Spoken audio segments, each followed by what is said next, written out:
What is going on, folks? My name is Pete, and you are watching Show Us the TV, a channel on YouTube that reviews stuff. So I'm here with my co-host over here. I'm going to make sure I'm looking at him. Tyler from ManifestGamingTV. It's like we're in the same room, but we're not. So Tyler, we are in the same room. We are in the same room. Introduce yourself, say what your channel's about, and tell all the people watching, the 5 of you out there, what we are going to be talking about. Well, my name is Tyler from ManifestGamingTV and ZMZ Reloaded, and today we're going to be talking about episode 2 of The Walking Dead, JSS. So I'm here. That's what we're doing. There you go. So, I think an explanation of what JSS means is in order. Go for it. Alright, well, so JSS is when Enid and Carl are basically defending their little house from the group of raiders known as the Wolves that are coming in to try and take over Alexandria. And she writes in a piece of paper that says, just surviving somehow. Or just survive somehow. Just survive and you somehow. see in the beginning of the episode, she is putting JSS on everything and looking kind of crazy. But then we figure out she's not crazy, she's just emotionally damaged.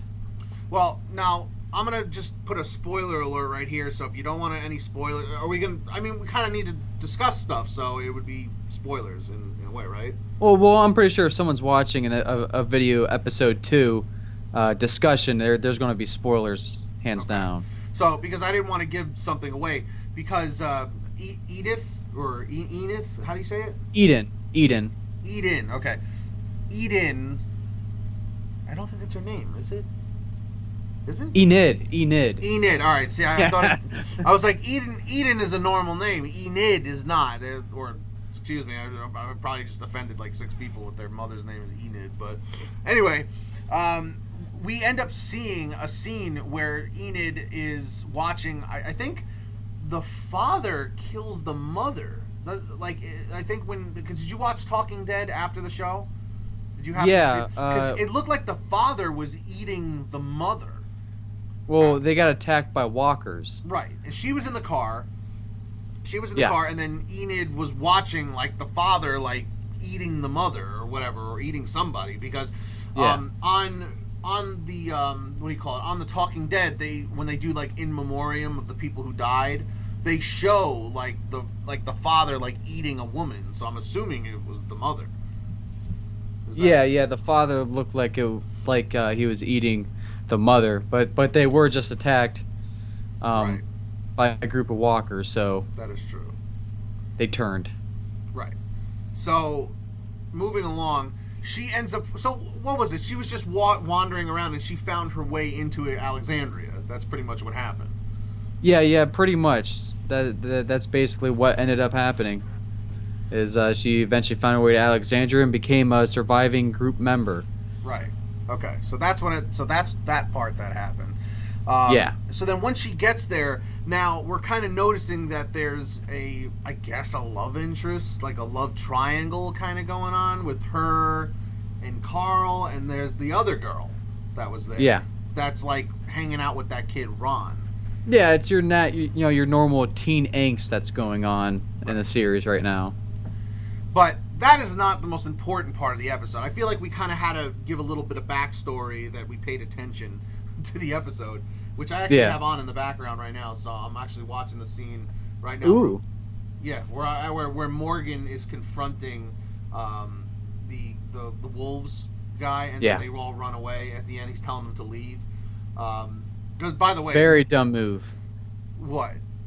Very dumb move for Morgan to let them leave. I was thinking that too. Like, why didn't he just finish them off? But that's, I don't know. He has this high horse mentality that he can't kill people.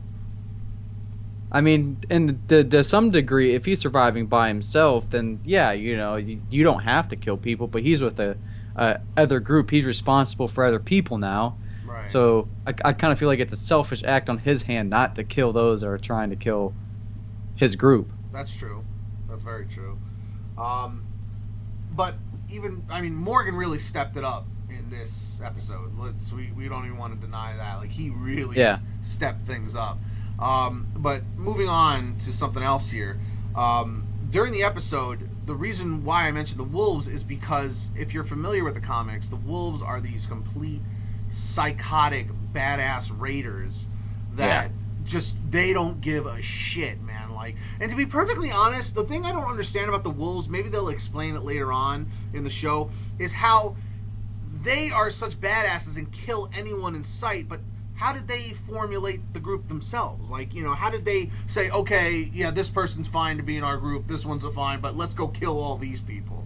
You know, I think they were looking for other crazy people that were agreeing on them. You know, like I feel like if they were to if they were to stumble into in season 4 at Terminus. Yeah, Terminus. That they would have eventually teamed up because Terminus was kind of doing the same thing in a way. They were eating people. They were cannibals, yeah. Yeah, so I felt like the wolves would have been like, we can relate on something. We're fucking crazy too, so let's works. Team up. Yeah. So the wolves end up. See, they don't explain this part either. How did the wolves get in? Did they jump the fence, or did they break down the gate, or whatever, or what was the issue? How did they get into Alexandria? How did they find it? Well, the same way how Carl and Enid were sneaking off and going over the walls into the woods. If they can sneak out and sneak right back in, you know, the group of raiders could do the same thing. The wolves did the same exact thing. They were jumping over the wall, and that's how they got in. And I guess really the big issue is that you can keep the walkers out, but you can't keep people out because people know how to climb. You know? Well, you can keep people out. I mean, like the problem that they said this place is too big to protect, and they were right. I mean, they were trying to keep this lifestyle like a normal town, basically. You know, everyone has their own separate homes. They have little shops, and it was like a community that wasn't meant for a zombie apocalypse. You know, that was like a safe haven if there was like ever a hurricane or something. You know. Right. Yeah, that makes sense. So, I mean, is there anything that you would want to touch on specifically, like when the wolves finally got there, like just basically kind of explaining and, you know, I guess putting your 2 cents in about how they attacked Alexandria? Like, just what were your initial feelings? Because for me, you see Miss Niedermeyer or whatever her name is, like just out like smoking a cigarette in the courtyard or whatever. And yeah. And then the dude, just that big dude, just comes up and wham, just like hits her with the machete, and that was it. Like it just. Go ahead. She was right. Smoking did kill her, because if she wasn't out there smoking a cigarette right now, she might be alive. Right, exactly. But it killed her in a way that she didn't expect. You know, in a total different way. But yeah, man, that was completely unbelievable. What I want to touch upon is now that they've had this big attack, and I mean, people died, like a good dozen people died, right, in there, and I think this is a big wake-up call for the rest of the survivors that you guys do not know what the hell you are doing. Oh yeah, they got them completely obliterated. Like, they found out the evils that are outside these walls, and I think now they're going to take it more seriously when Rick, says, you guys need to start paying attention to what I've been trying to tell you all along. Right, exactly. And now here's the other thing. Remember the truck with the horn? We found out where the horn was coming from season 6, episode 1. Yeah.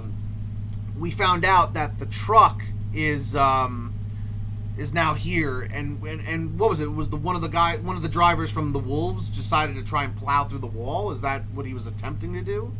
I believe that is what he was trying to attempt to do. He just tried plowing through the wall, but ended up being stopped by the wall, which is in some ways a good thing, but in a bad way because that's what triggered the horn. Right, exactly. Yeah. I will say this. You know what kind of upset me? I was expecting at the end of the episode to kind of show the horde coming from the road. Yeah. They didn't do that. And I was like, shit, man. Like, it almost put me at bay a little bit. I was kind of like, all right, maybe we won't have to worry about that. Well, I think in the next episode, that's what they're going to have to worry. They had to show the backstory of the horn. That's why. Now they'll probably bring the two together because, the thing that we tend to forget in a lot of these Walking Dead episodes is that, Rick is not always part of the episode. There's still other people involved, every season they switch it up into two groups. Right. You know, they always have Rick out doing what he's doing, and then they have other people doing out what they're doing, and that was most notable in season 3, when there was the prison, and then there was the governor's camp. Right, exactly. We have a question from LizardBoy520. When do you think Negan will come? Or Negan? Negan? Are you familiar with who Negan is? Is that from the comics? Because the name sounds familiar. I haven't read the comics. I try not to. I don't like to... Even though they're two separate things, they still contain spoilers. The Walking Dead Negan. In fact, someone spoiled it in my comics. Or they spoiled it on my channel in the comments for me, and they just posted what they think the horn sound would be. And I was like, well, damn. Well, actually, I just typed in The Walking Dead Negan, and it says on Google, in the news, did Negan blow the horn on The Walking Dead? Let's hope there's still time before his big bad arrival. Evidently, he's a badass dude from the comics. Really? Yeah. So, it's... yeah, see, people are trying to put it together. I get that Negan is a big character from the Walking Dead comics, but do we actually want him to show up? Be careful what you wish for. Do we really honestly and truly want this from the bottom of our hearts? I'm not so sure. He's a cruel, crass, and ruthless villain who not only named his favorite weapon Lucille, but used... I just spoiled something for myself, and I really wish I didn't read that. I really wish I didn't read that, because it just mentioned that he kills a major main character. Carl, no. I'm not saying who it was, but it's just, I really wish I didn't read that. I'm glad I caught myself. I really hope that what I just read does not happen in the show, because I'm gonna freaking cry if that happens. Okay, there are 3 things a man can cry about in his life: when his mother passes away, when his dog dies, and when someone really cool dies on The Walking Dead. Then you're allowed to really let it all out. Shut up. Right? Stop talking. But anyway, another thing, like, moving on, so LizardBoy520, if you're still watching, I don't know, and you stumped both of us on that one, because we're not up to that level in the comics. At least I wasn't. Tyler didn't read the comics, but I try not to. Yeah, because things will get spoiled. Some things will, because Robert Kirkman said that he did not want the comics to be a spoiler guide for everybody else, like a cheat sheet. You know, it's not fair. You know, in some ways it still is, but in others it's not. I mean, like, the governor was in the comics, and he was in a show. Obviously, I like keeping my super villains a secret. Like, I like seeing who's going to be the next badass that pops up on the show. Sure, definitely, yeah. That makes sense. Now, also another thing I wanted to touch on is I forget, Deanna, is that her name, from the woman whose husband got killed by Pete in season 5? The one that runs Alexandria, Diana. Yeah. Now, her son really picked up big time. Remember in this, like, Maggie told her son to look over the mother, and he was the one shooting people from the window. Like, he's finally stepping up, and he's actually trying to make something of himself in this new world. Yeah, after Morgan basically called him a pussy. Yeah, but you know what? Sometimes people gotta learn the hard way. Yeah. That's the problem. He's like, we gotta go in there, and he's like, I don't know, I'm not really good at this. It's like, okay, well then hide. Right, exactly. That's pretty much. I was like, ooh, Morgan called you a pussy subliminally. Yeah, well, yeah, I know. I love when Morgan was it to him? Was that to him when he's like, when he hands him a gun or something, or was that somebody else? He's like, I'm not good with guns. He goes, neither am I. That was when Carol handed the priest and Morgan a gun. Yes. That's what it was. It was the priest. Yeah, dude, the priest. I love how the priest goes up to Carl in this one. He's like, I know now that I need to learn. And he's like, all right, 3 o'clock, I'll show you how to use a machete. And yeah. The priest was like, all right. He has to get advice from a kid. Oh, here's something that I was really wondering. At the end of the episode, which I'm actually watching right now, Morgan walks back into that house, and the last guy from the Wolves is still there waiting for him. Remember, there was the fat girl that was in the closet in the armory that Carol said, just hold the gun, and if someone opens that door, just shoot until they're on the ground. Yeah. I thought when Morgan was walking in, I thought he was walking into the armory, and I thought he was going to get shot by that girl, the fat chick, pointing the gun. I'm like, no way. They're not going to take Morgan out by a fat chick with a gun, right? That would be a pretty hysterical way to guy when he just came back to the show. Exactly. I'm like, dude, they need him in this show. Him and Michonne, I'm not trying to be racist, but they're fucking awesome, and they're black. You know what I mean? I'm not. It's just it's an observation, you know. But think about it. It takes what, the 2 black people besides Sasha, and Sasha, dude. Sasha has lost her fucking mind in the show. Like, you know, she's starting to get it back now, though. She is. I think Abraham is kind of putting her back in check, but even before that, when they had girl time, going out in the little adventures, hunting walkers down. That's true. She really kind of wanted to take all the walkers by storm. She didn't care at that point. She was just out for blood. She was mad. She was mad. She was definitely mad. But yeah, I mean, honestly, overall, I mean, we could talk about this episode for the full length of what the episode was, but they really kick shit into high gear this season, man. Let me tell you, this episode is action packed, and I guarantee episode 3 is definitely gonna be blowing shit away, because that is probably when the Horde's gonna come. That's when the groups are gonna come back together again. Yeah. You know?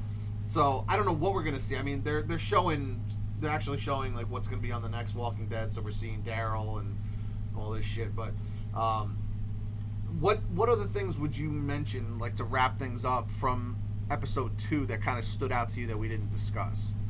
Is there anything? This is a great kind of lead material into them leaving Alexandria. I think I haven't read the comics, but I think they're going to try and leave Alexandria because it is too big of a place to keep secure. That, or they're going to kind of bring in their group into just a few houses and make a smaller fortified area. Right. I mean, and also, let's be honest, the prison was pretty big too. That was tough to defend. Yeah, but at least the prison had like walls everywhere. That's true. This just has fences. Yeah, that's true. They really got screwed on the prison when the governor came in and just ruined everything. He fucked everything up. And Woodbury got screwed too. But you see, Woodbury was kind of like Alexandria in a way, and they did pretty good for themselves. I don't know, they kept that under wraps. Well, Woodbury looked like it was like a strip of all connected houses. Like, to be able to get in, you would either have to jump over one of the fences they had or basically break through the house. Yeah, that's true. On the sides. These are all individual houses. It's a neighborhood. Yeah. In Alexandria. So, I mean, do you think that we're going to see them leaving Alexandria in episode 3 and hitting back on the road again? No, I think that'll be a thing, like, either halfway through or at the end. But I don't know if they're going to leave Alexandria because it's such a tough thing. Like, the story now keeps it at Alexandria, but I feel like the events happening are going to either cause them to change it or leave. That's true. Moving on to something else real quick.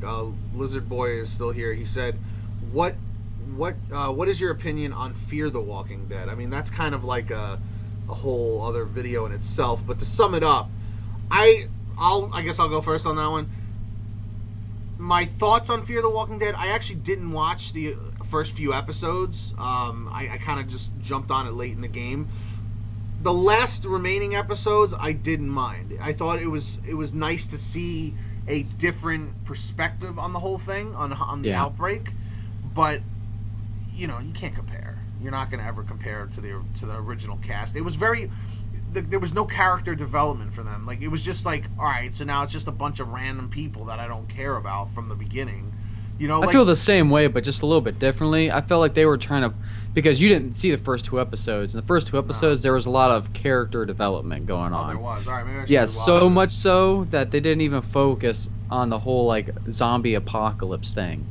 You know, and I felt throughout the entire series until like the last couple episodes, they weren't like showing what would happen in a zombie apocalypse. They were showing from people behind secured walls being protected by the military, not like the common folk, which I thought I was going to be seeing. Right. Seeing Fear the Walking Dead. So I thought it was good, but I felt like they kind of missed the point on a few things.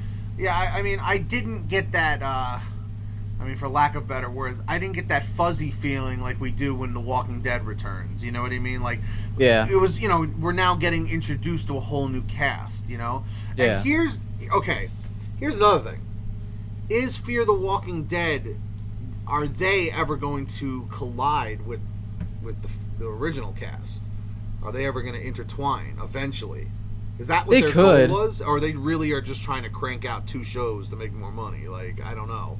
Probably crank out 2 shows to make more money, but I feel like if they really wanted to, they could. But it would be hard because they would be trying to go from California all the way to Washington, D.C. Yeah. No. Is that still the plan? They're really still trying to get to D.C.? No, they're already in D.C. That's where Alexandria is? Yeah. I had no idea. I didn't even realize that. Wow. So, but they're just there because of, what's his name? Because of Eugene. Yeah. Right? Saying that he knew the cure or whatever to the whole thing. But he lied. So there's really no point for them to be in D.C., I'm assuming.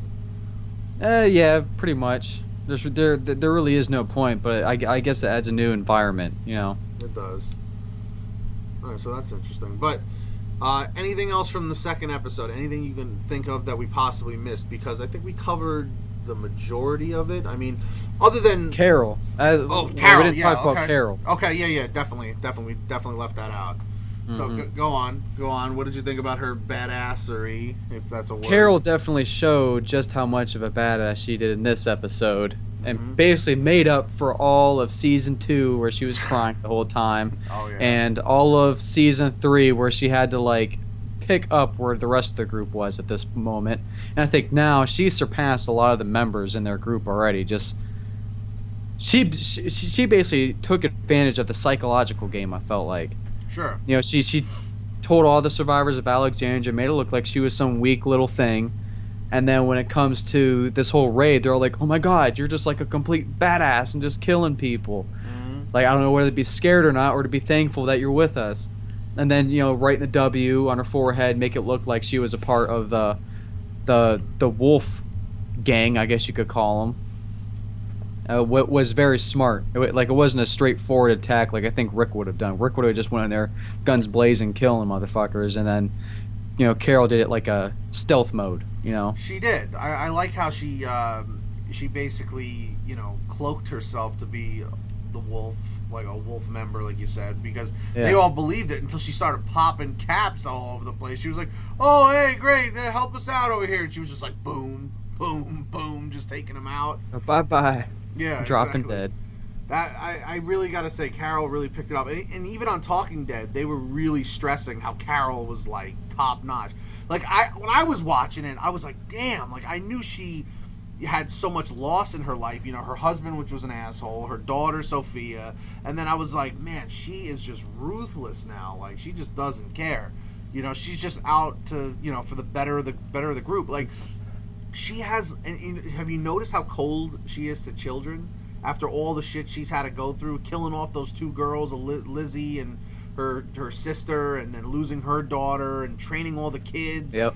And then losing all the kids. Yeah, so, I actually forgot. What happened to all the kids? Remember the ones that from the prison, and remember she was teaching all the kids? What happened to all of them? I don't remember. Oh, they're all dead. But you don't see it. Or you do? Well, they got on the bus. Right, they got on the bus. And the bus was taken over by zombies because people started dying on the bus. That's what happened, and I remember that. That's when Maggie, I think, was looking for Glenn. Didn't Glenn drive off with the bus or something? Well, Glenn got on the bus, and then he got out right before the bus took off. Right. And, because he would have been screwed, yeah. Yeah, then Glenn passed out in the prison trying to find Maggie. Right. And that's when he woke up in that season with the crowd of zombies below him, and then had to go try and figure out where he is, or where Maggie was. That's true. Mm-hmm. Well, anyway, Carol really picked it up. Morgan picked it up, and for sure. And I don't know where it's going to go next, but I can tell you right now, I definitely think there's going to be some conflicts between Morgan and Rick. I can see it. I can see it already happening. Morgan is like, Rick is. As much as you helped me out in the beginning of this whole thing, you're still kind of a pussy, and you're not really taking charge. Because that's what people are saying. You know? Wait, saying Rick isn't taking charge? Not like he should. Like Morgan and him are not really clicking very well. You see it in the Well, the I don't first think episode. it's with the taking charge thing. I think it's like Morgan sees that Rick is kind of not who he used to be. Rick now will like kill you if he thinks you're a threat at all. Oh, okay. So whereas Morgan went down this path of, thou shalt not kill kind of thing going on, and I think that's where the animosity between them lies. So you feel like Rick just doesn't give a shit like about who he kills as long as it's for the better of the group, and Morgan kind of feels that like that's not the way to do things. Yeah, in the first episode he kills what's his name? I'm bad with names. Are you talking about season 6? Yeah, the first episode of season 6 with the guy that got the side of his face bit off. Oh, Carter. Yeah, Carter. When he killed Carter, obviously he wasn't a bad guy, but he was putting Rick and the group in danger because he was leading zombies off the trail. Right. And so when Rick had to put the knife in his neck, that's when Morgan was like, "Man, Rick, I don't feel right with this, with the way you're acting." Right. And Rick is taking charge. He's basically taking charge of Diana. Right. Exactly. That makes sense. I think as far as morally goes, they're not on the same level, and that's what's creating tension between them. Right. That definitely makes sense. Mm-hmm. So is there anything else from episode 2 or anything else in particular? I think that was pretty much the majority of the episode. That's pretty much the important stuff, anyway. Yeah, definitely stuff worth talking about. Yeah. But anyway, this was kind of more of just a test video. I attempted doing a... Oh, wait, hold on. Wait. We got a question from Daniel Moreno. Do you think Rick is leaving the group? No, Rick definitely isn't leaving the group. No. Carl's with the group. Yeah. I think Rick knows it's all about strength in numbers at this point, and going off on your own is not a wise thing. Even if it was, what is he going to do? Take Carl and a newborn baby, out on their own? They would never work. Yeah, Rick definitely isn't going to be leaving the group just because he's trying desperately to get back to the group in the previews of the next episode. You just see him sprinting down the road, Right. trying to get back. Right, exactly. Yeah, angrily, too. Yeah, very, very angrily. Yeah, he looked very mad. So, no, I think we can both agree that, no, Rick is not going anywhere. But anyway, again, I'm assuming we're going to try and maybe do another one of these live review discussions. Maybe when you're watching this right now, everyone who is watching this, how many people it is, tell us what you thought. Make sure to check out Tyler's channel, and the link is in the description. Please go subscribe to him if you're interested in his content. And put your Walking Dead questions in the comments section down below, and I'll do the best I can to answer them. And that's pretty much all there is to say. Tyler, the floor is yours to take us out, play us out. The zombie apocalypse is a very, very light thread that you got to look at when you're talking about The Walking Dead. You know what I mean? And I feel like this show definitely captures the zombie apocalypse, because you see other movies, TV shows, games try and do it. They fail horribly all the for time. the most part. All the time. I don't know if you've seen Z Nation, but that's just like a mockery of The Walking Dead. Oh yeah, I don't think it's even on par with The Walking Dead. The Walking Dead has basically done so well. It is what everyone refers to when they talk about the zombie apocalypse. They do, and rightfully so. I think they're doing it right. One last question from LizardBoy520. This will be the last question of the video. Do you think Rick will become peaceful like Morgan? Oh no. Rick has tried that. Yeah. It hasn't worked out for him. It doesn't work because people take advantage of him, and he's the leader. It's just the way it is. Everyone looks to him, and you can't have your leader be weak. That's just what it comes down to. Well, you've seen it in season 3. Because he was being a little farmer's boy out there in the prison. Or that was season 4. He was being a little farmer's boy out there in the prison, just not doing any grunt work. Didn't even carry a gun on on him anymore, and you see what kind of trouble that got him in. Yep. You know, if he would have manned up and took action and killed the governor when they originally met, none of that stuff would have happened. I know. It was really that, I mean, you know, oversimplifying Yeah. it, but yeah, really just killing the governor really would have made a big difference, you know, right from the start. And that taught him that you can't let people like that live. You know, you can't not kill those people when you have the chance. You can't let them go like Morgan did. Correct. And I think that's why Rick will never be peaceful like Morgan. Morgan, Lizard Boy said, Morgan became crazy too. He did, but But not in the same No. He became crazy because his son died. Right, because of Dwayne. So he dying, went through so he went through a psychotic break, and when Rick came and got him out of that, was like, remember when they fought?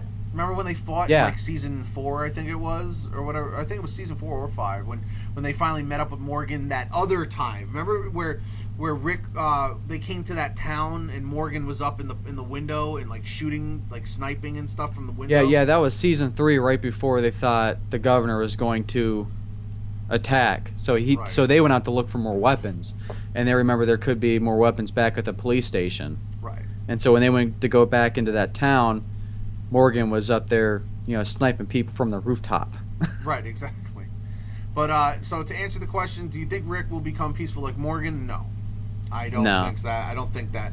To chime in on that, I think that Morgan may end up leaving and going out on his own at some point.